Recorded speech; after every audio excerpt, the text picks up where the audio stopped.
Our next guest is a woman who was married when she decided she needed to sow her wild oats. Robin Rinaldi had been married 9 years when she asked her husband to consider an open marriage. Wonderful, wonderful. How do you like that today? Another MGTOW reason to not get married. I love the fact that she has a cross on there. Yeah. So I can't play this whole thing. I can only play it in snippets here, so I'll be cutting it up because the Today Show will, of course, strike me, and YouTube will strike me. But if you strike me down, I become more powerful than you can ever imagine. Anyways, this is about open relationships and women becoming the worst enemy of men. Doesn't matter how much you provide for them. But this one has a pretty decent ending. It has some comeuppance for the perpetrator, and it has a good story for the victim. And I use the victim term lightly. So let's just deal with this this person who is a journalist, and I use that in quotes. And I'll show you exactly why in a little bit why she's not a journalist, but she's more of an activist and a crazy loony.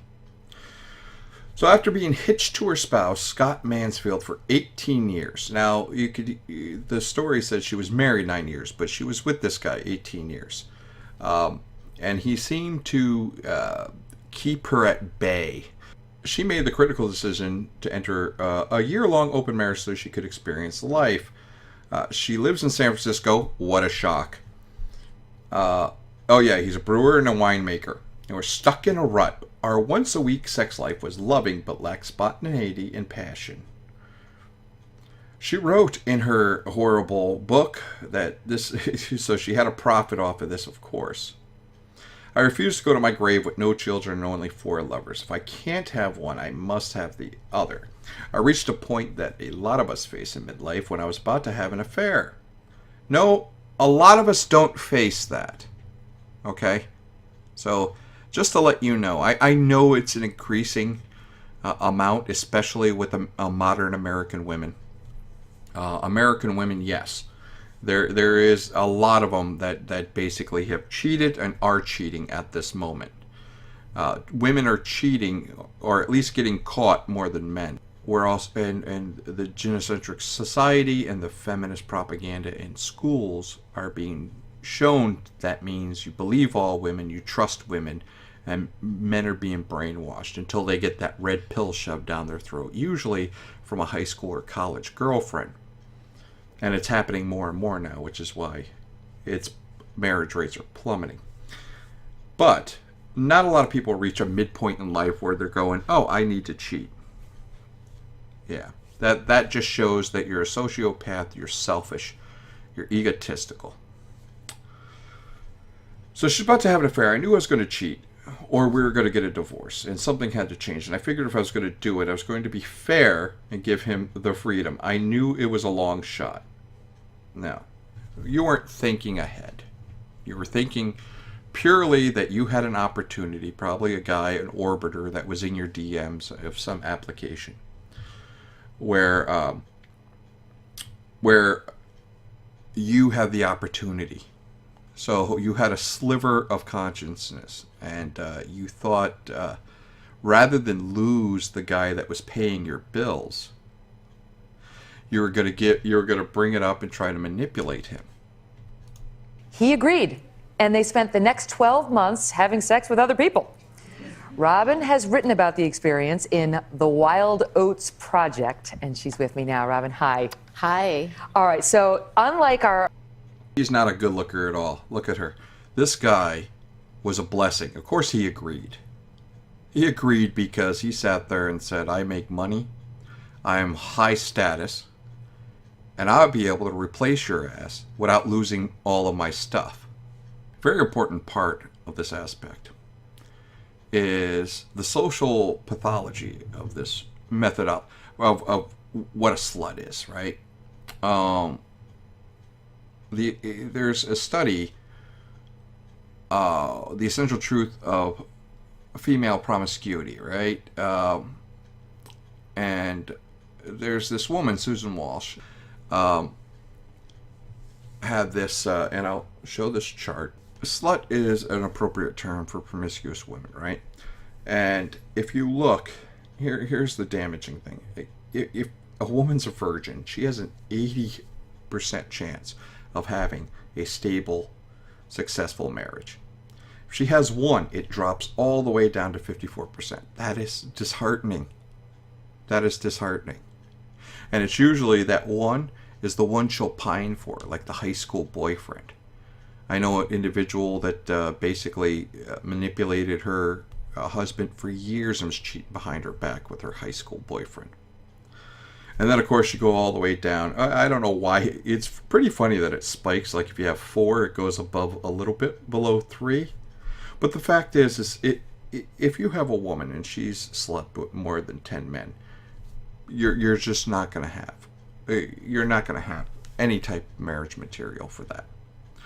Such is the case with this Rinaldi, who had 4 partners. And here is where she starts doing the hamster wheel. Our other guests, you didn't start off in an open relationship. That's right. So how'd you spring that one on your husband? Well, much to the word of our good doctor here, we did it the wrong way. We did it at a crisis point in our marriage, and also at my midlife crisis point. So it was kind of like a perfect storm. It gives them the plausible deniability of the slut factor. I'm not being a slut. I'm being honest and truthful. And there's a lot of people that do ascribe to human beings are not monogamous. And that might be true. But human beings are also violent. Yet, societal standards and our very unique cognitive reasoning. Because as you can see from studies, as soon as they have more than 2 sexual partners, the ability to pair bond is gone. Why would we have that pair bonding biological nature unless we were supposed to be monogamous, right? There's no reason. It doesn't jive. If you say we're not supposed to be monogamous, we have these biological urges, but and we don't have a mating season, you know, we're horny all the time, then why would we have a biological imprint that destroys women after they have more than 2 sexual partners, which has been proven? So to me, it just what it shows me is, from a more societal aspect, is that I believe we were never meant to excel this far, where we're globalists, where we're living in very packed urban areas with millions of people around us. We were supposed to be in smaller tribes. We work really well. Human beings work really well in a group of 50 to 100 people. We really do. I mean, you get up to about 1,000, and then we start breaking apart, and then all of a sudden we create politics and ideologies. But and this goes for studies where we've done even communism. See, this is why young people think communism is a big thing, because they're in their cliques in high school and college. They don't understand the bigger aspect and the bigger world view. So communism does work in a like a group of 20 people. It could work. That's why communism doesn't go away, because you have that very small tribal group where everybody does their sum, and they do it for the greaterment of the community without trying to make a profit off of everybody else and using them. Our biological impulses do not work with the way we're expanding from a technological standpoint. Just basically a hypothesis, but I sit there and say, I think extraterrestrials said, what if we just do this and give them like more technology they can freaking handle, and see how they self-destruct. Anyways, I'm sorry, I digress once again, and let's get back to Rinaldi doing backflips to try to prove her of any wrongdoing. We had been talking about having children for several years, and he decided no. Yep. And then I was 42. I'm thinking I have no children. I'm not going to have them. I've only had a couple of lovers because we had been together 20 years. You met him when you were 25. Yeah. And I thought, I can't go to my grave like this. I need something, you know. And he was pretty open-minded, and he actually decided to get a vasectomy. And I think this was kind of his compromise with me to let me have a little bit of time to process that and do. All right, I'm going to stop it right there. This is why the victim here. Oh, you got to love those old age lines. Those lines right there shows she smokes a lot of blunts, first of all, and or cigarettes, and that she always has pursed lips. She's always mad about something. If a woman sits there and she does like that O sound, and you see lines above her lips, oh my God, get away from her. She's just miserable, pessimistic individual. But this guy saw this opening. She gave him an opening, and this is what I love about this situation. He sat there. He's like, "Well, I'm getting a vasectomy, so she cannot freaking do the pregnancy trap," which she was probably planning to do. He went there. He snipped it right away, and he sat there and said, "Now I have a year to get out of this marriage." So, and he's probably sitting there talking to his friends and saying, Jesus, what a waste of frickin' time. He probably went for the first couple of months. He was probably talking to his friends and saying, 20 years I wasted on this person. And then his friends sat there and said, listen, this is an opportunity, dude. You know Michelle likes you. And she's 20 years younger. Now, of course, in this video, what she's doing is she's trying to create an out where she's not responsible for she's not accountable, and she's not responsible for her marriage falling apart. So what happened is she did an ad, of course, and that she laid out the conditions, right? A public meeting, mutual respect, a 3-date limit, no serious involvement. And her husband probably went, uh-huh.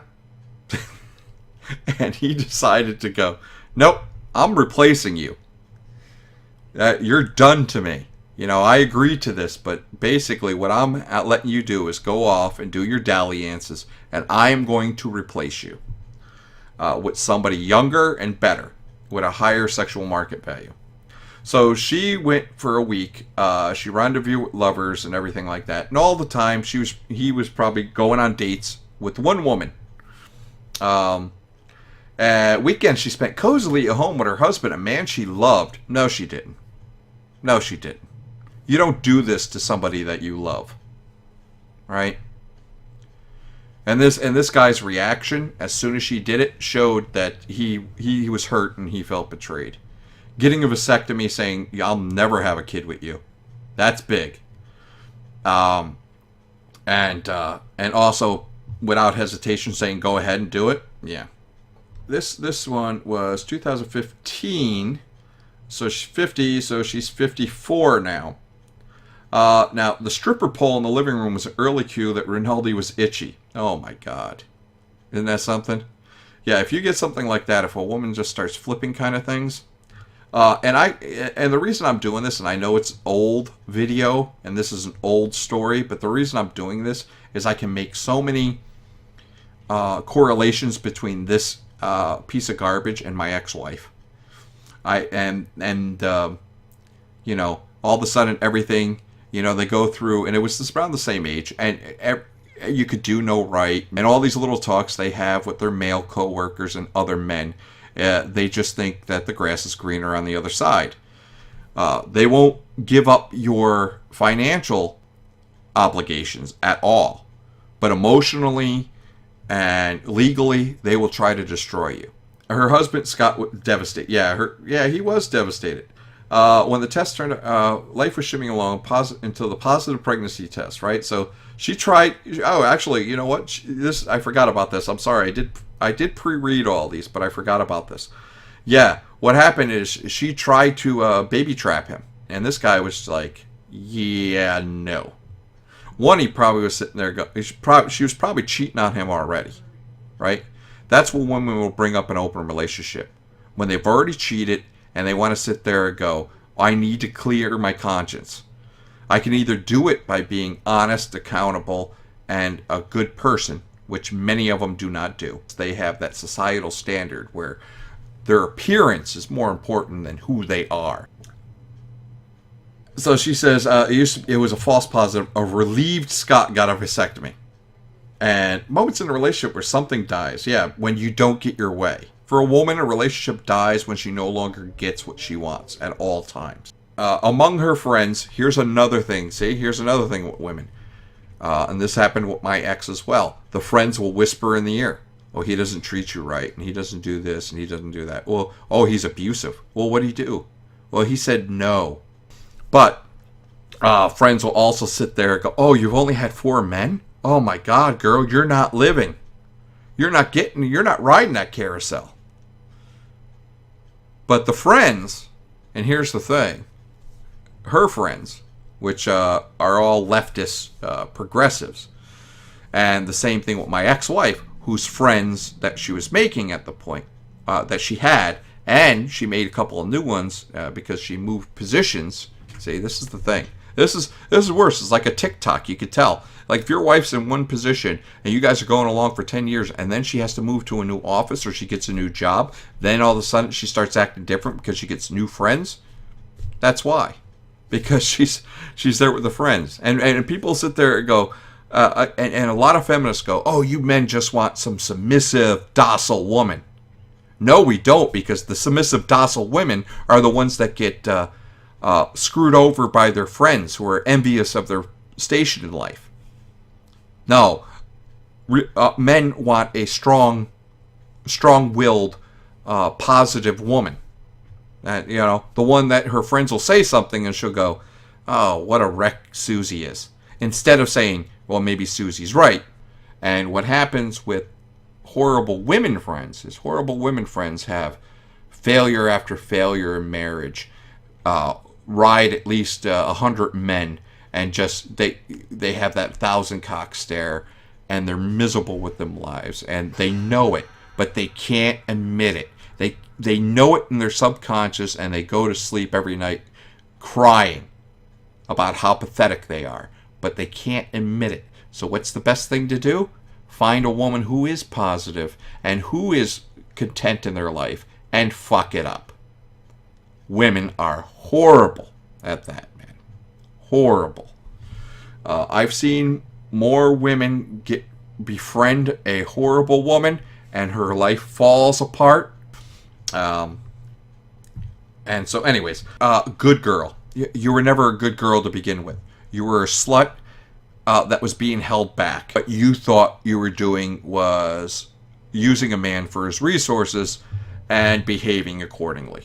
You didn't want to give up your piggy bank. That's all. You were a slut with a piggy bank. You weren't a good girl. I was always sick of doing the right thing. Yeah, like getting pregnant on purpose, right?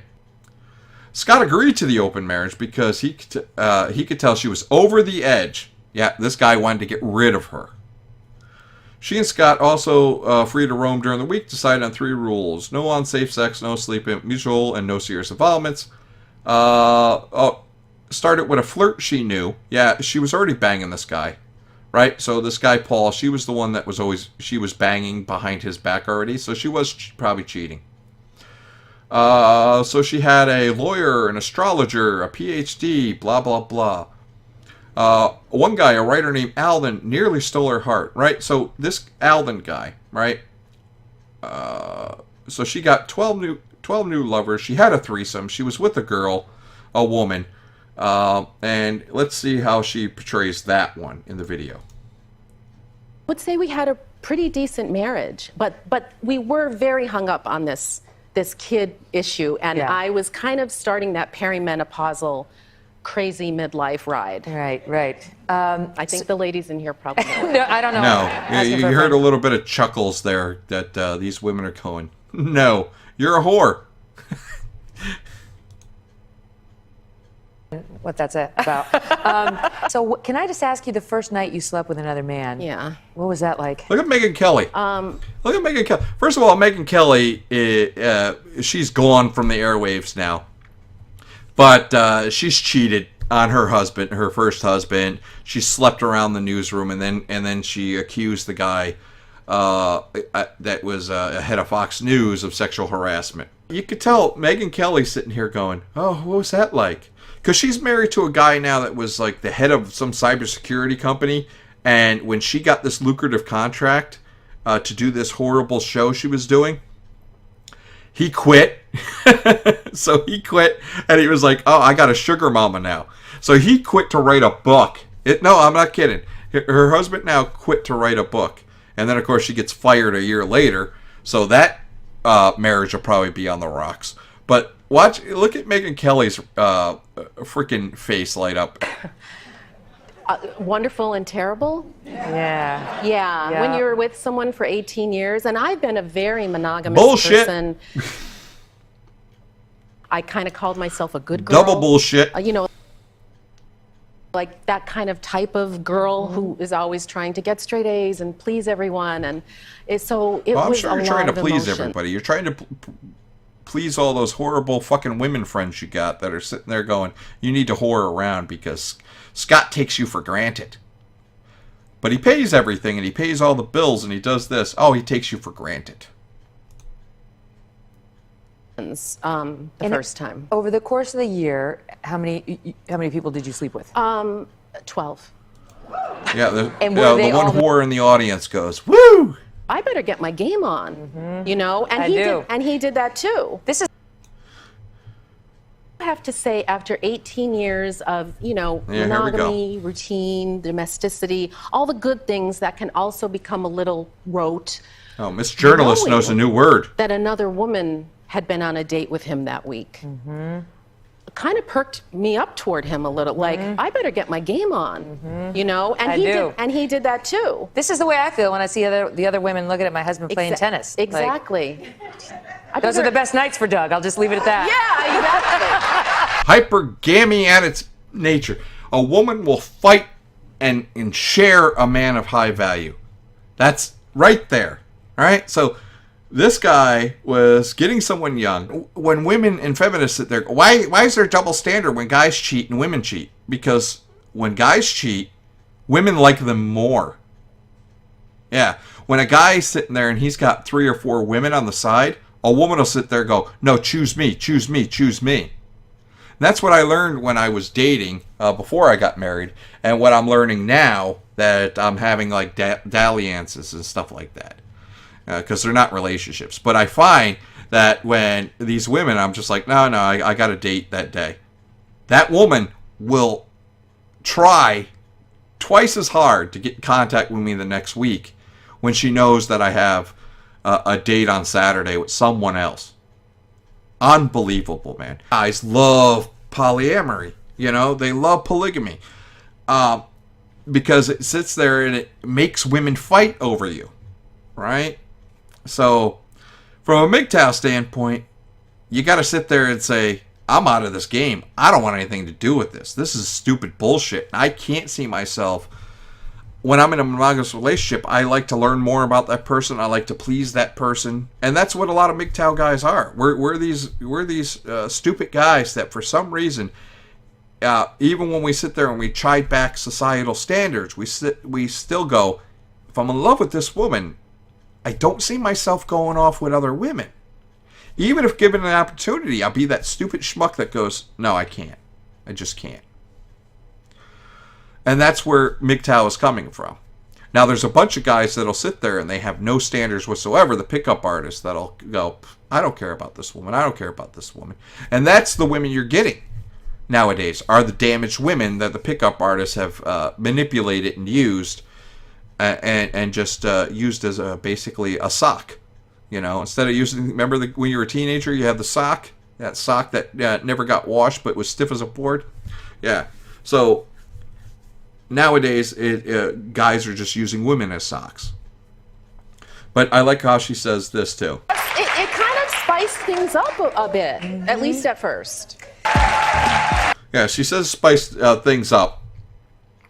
uh, saying that like her husband was trying harder too. But the fact is, he was trying harder because he was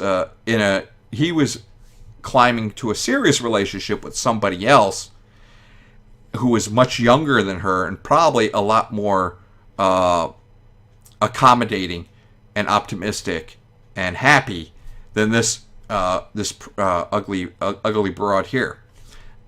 So of course he was feeling his ego inflated, and he was feeling good about himself. That's why he was trying hard. He wasn't trying harder. He just felt better because this other woman actually was doing the very first part of the trap, where everything you do is great. You're the best lover ever. You're the funniest person I've ever met. You know, because she was like, this guy's making money doing with his winery, and now he's got like a brewery as well. This guy's making $500,000 a year, and I'm going to get this guy. So that's why he was feeling good, because the poor guy was probably still a little bit blue-pilled, although he did a very smart thing of getting that vasectomy. Okay, so, but ultimately there was a problem with your marriage. So you decide after the 12 months, you're going to get back together, you're going to try monogamy again, and then what? We did that for several months. It was a real transition. It's like you've opened the box and then you're trying to jump back in the box, and the box isn't the same anymore. Believe me, you don't have to tell us that your box isn't the same anymore after nailing all those people. At the time, he kind of got involved. Oh, and there's the shot across the bow. Because Miss Rinaldi learned a very valuable lesson here. Miss Rinaldi learned about sexual market value. That's right, because even though it sees the men go in town, you can still see that he had a very high sexual market value in his 40s. This you could kind of pop up to like 70% because the guy was was running a vineyard, which women love wine, and he was running a brewery, which is profitable. So his market value was probably up here. This is for normal guys. Normal guys were 50%. Like I'm 50%. Here's why open relationships are a horrible idea. It is sort of like burning a city in order to save it. It's the Joker mentality right there, right? Some people just like to watch the world burn. In her book, and what she's not telling you, of course she's not telling you in this interview, is that she became livid when she discovered that her husband had been having a relationship with a younger woman. She says this in her book because nobody was there to stop her and go, or she didn't hear herself trying to get, hearing the backlash of saying this, right? So she's screwing around. She probably had way more partners than he did, of course. And all the while he was, maybe he had two. He had one, and then he had the one where he's like, yeah, I'm going to replace you with this one. So all the little platitudes and rhetorics that she was sitting there, and all this, my midlife crisis, it couldn't overcome, guess what? It couldn't overcome her feelings. Because that's the only important thing when it comes to a woman and relationships, is how she feels. She can never look ahead and say, I'm losing a guy that's going to make money is making money now, is paying all my bills, and is going to make money in the future. In a romantic relationship, sexual exclusivity is the be-all, end-all. And if a woman ever sits there and tells you we should have an open relationship, you go, I agree, and you open up the door and go, get out. There's my open relationship to you.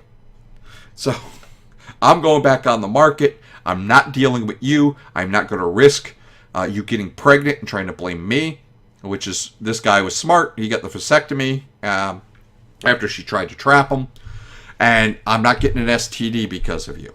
And Rinaldi here, who didn't take her husband's name, by the way, she's one of these empowered women. Here is Rinaldi, journalist, New York Times, The Atlantic, and O Magazine. Yeah, she's written a couple articles for him, believe me. She's still trying to do the author Wild Oats and everything. She is uglier than ever. You can see it here. This is heavily filtered and everything. This is like a painting. where they're trying to take out all the lines. I mean, she just looks like a wreck. This is what happens when women have too much riding on the carousel. But we will not be having that cosmetic surgery anytime soon. This is from April 26th. This is actually the last one she's had. I don't know if she got rid of her Twitter or if she got a new Twitter. We are fighting to stay alive. Bottom line, okay. So she's dying. Maybe. I don't know. But she's got one like, right? And that one like is herself. Oh, no, Jill. Oh, you should tweet about FS, then support it. No. So another moron. Probably one of her friends that sat there and said, you know what? An open relationship's a good idea. Scott's taking you for granted. Okay. Here we go. Yep. She is Trump derangement syndrome. My God. There we go. So she is that, but she also has this. Jesus is proud of you, boys. Kidding. No one's proud of you. So she went after kids. She went after teenage boys. That is a wonderful thing to see. Wonder why Proud Boys are so afraid of white dudes losing power. Oh, she likes Robert De Niro, that vulgar moron. So who knows? She's saying we're fighting to stay alive. Right? Whatever. That's her Twitter, which is gone since April 26th. But guess what? A woman that craves attention, you can always find more on her.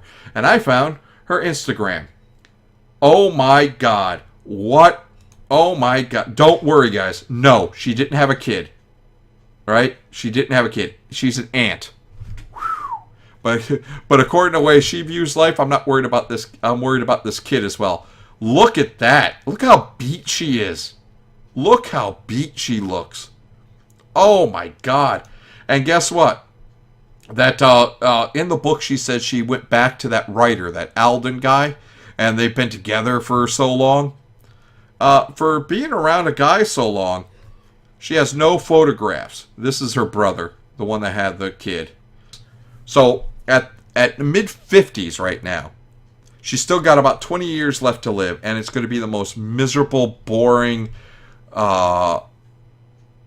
reflective, regretful days of her life. This is kind of like cathartic for me, where I could kind of look at this woman who thought she had the world by a string, thought she was going to have her cake and eat it too, but really she's a deeply selfish, entitled, clueless fucking person.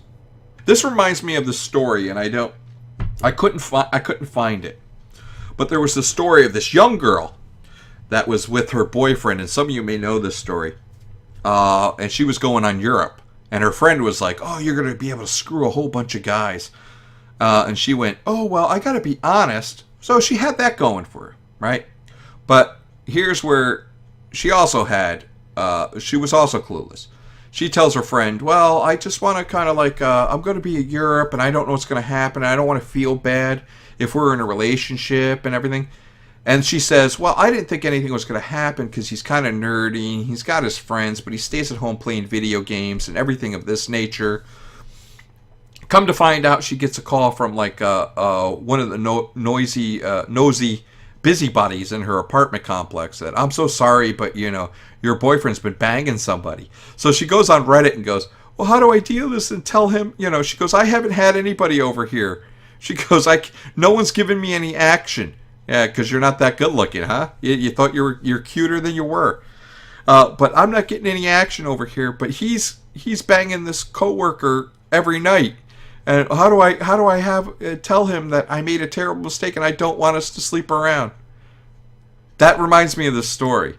And that's what this person wanted to do. She wanted to screw around, but she wanted her husband to be there waiting on her hand and foot on the weekends. Still paying her bills, by the way. I wonder who paid for that apartment.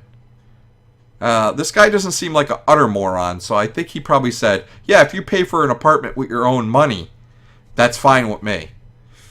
So hopefully that's what she did. And then she got pissed where it didn't work out the way she demanded it work out, right? So that what she wanted to do is have one of these guys knock her up. And then have this dude take care of it. And he had other plans. That makes me giggle. And this is what you have to expect with women. Don't argue with them when they sit there and go, well, this is how it's got to go. When they do ultimatums, or they do these ideas that are just absurd, and they're just basically catering to their carnal instincts and their feelings, just go, okay. And then you make your own plans and get rid of that woman. Your plans are to get rid of that woman. And hopefully it's going to be a very easy thing of block, block, block, you're going out of my life. Rather than, I got to get her out of my house. Right? I got to get her out of my apartment. Even if the lease is in your name. It's very hard to do, man. You got to time that perfectly. You got to time it perfectly where she's out, you're probably clubbing or something for some of you younger guys. And then you got to pack up all her shit, put it outside with a note and just say, bye, bitch. But sometimes you have to change the freaking locks. Yeah, that's kind of hard. That's why you shouldn't cohabitate, and that's why you shouldn't live together, is because the fact that what happens is that all of a sudden, you know, you got these inconveniences in your life that you don't need. This is another MGTOW reason. Even this woman that hid and camouflaged for 18 years, man. 18 years she camouflaged herself from this guy. And then she snapped. You just never know when that timer's going to go off. So if the rules happen like that, don't play the game, man. Just do not play the game. I wish you much luck. I wish you a very successful single life. And I wish you achieve all your goals, my brothers. Have a good one. Until next time, this is I'm a Potato coming from the Kingdom of Nonsensica once again.